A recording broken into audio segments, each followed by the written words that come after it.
gara-gara kita, akhirnya kita membahayakan semua orang. Ya Aisyah, tapi kita udah nggak punya pilihan lain. Jangan khawatir, kita tidak melakukan kejahatan. Kita melakukan hal yang benar. Jadi kalian tidak perlu mengkhawatirkan kami. Iya, kami semua mengharapkan desa ini kembali aman dan damai seperti dulu. Siapa? Terima kasih ya semuanya sudah membantu kita. Ayo.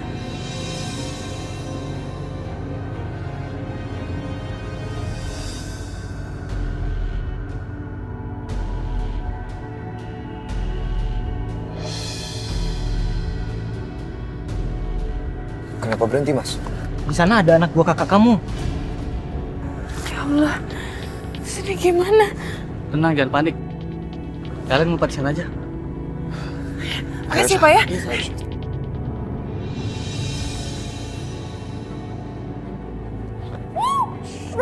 Tenang. Ini aku. Kamu tuh kalau masuk kamar orang tuh ketok dulu dong.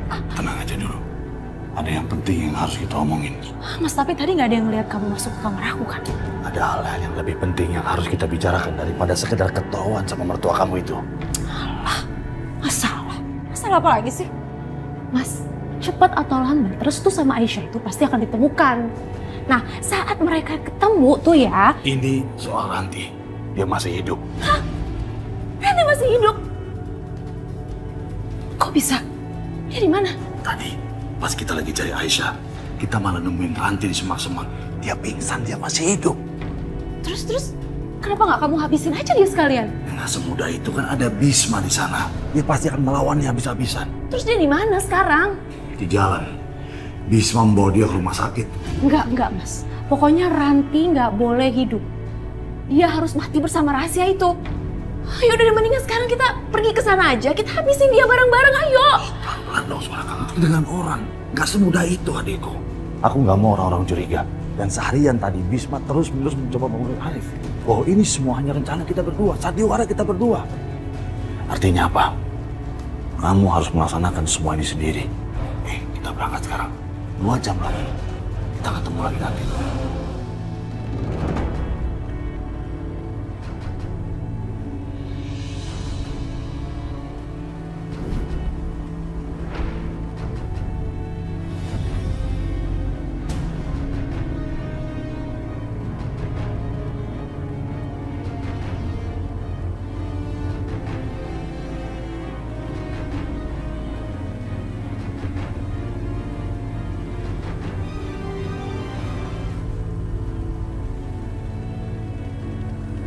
Kamu anak yang cantik, matamu bagus, jernih, luar biasa.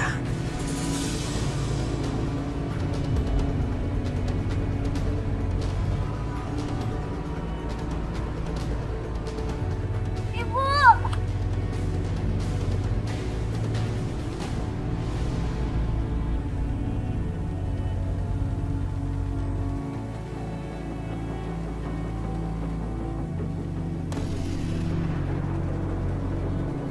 Bu Rahayu, Ningrum, kamu sungguh diberkati.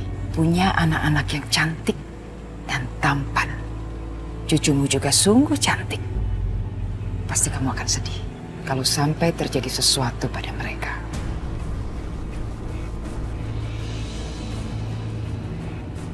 Rencana apa lagi, Bu Rahayu? Bu Rahayu selalu mengganggu keluarga saya. Bahkan anak saya. Kamu ambil. Sekarang rencana apa lagi untuk cucu saya? Apa sih? Apa yang Bu Rahayu inginkan? Kamu pikir apa yang aku inginkan?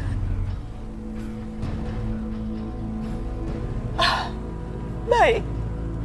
Kalau memang Bu Rahayu ingin tanah saya, silakan ambil. Ambil semuanya. Tapi jangan ganggu saya. Saya sudah capek. Saya ingin hidup damai, Bu. Lepaskan tanganmu.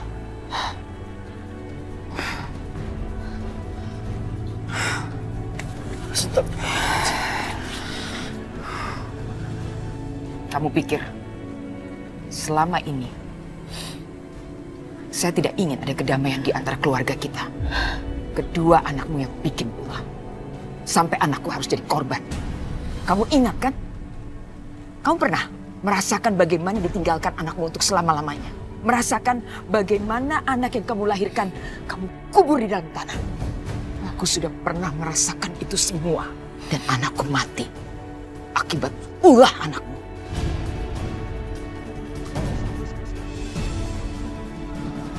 Ingat itu. Sekarang aku datang kemari. Aku bermaksud baik. Aku ingin memberikan peringatan kepadamu dan juga keluargamu itu. Bahwa kalau sampai terjadi sesuatu pada cucumu atau kepada calon bayi cucumu yang tinggal di desa sebelah, pasti kamu akan sedih. Karena itu, jangan pernah memancing-mancing persoalan. Kalau di antara kita berdua tidak ingin saling terganggu. Baik,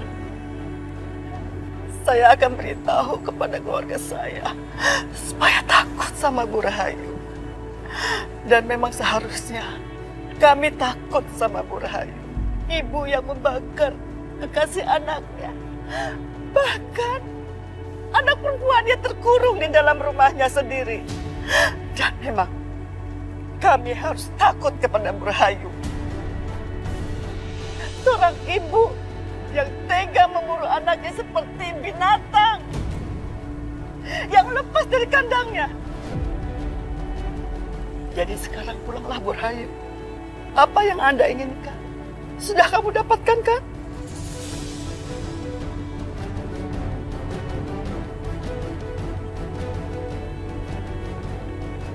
Apa maksudnya dia bicara seperti itu? Dan kenapa aku bergetar mendengarnya? Bu Rahayu, sebetulnya saya kasihan sama Bu Rahayu. Bu Rahayu punya segalanya. Punya anak yang sehat dan kuat. Semua fasilitas Bu Rahayu punya. Tapi Bu Rahayu tidak pernah puas. Saya selalu berdoa untuk Bu Rahayu. Semoga Bu Rahayu mendapatkan hidayah dan tidak selalu serakah.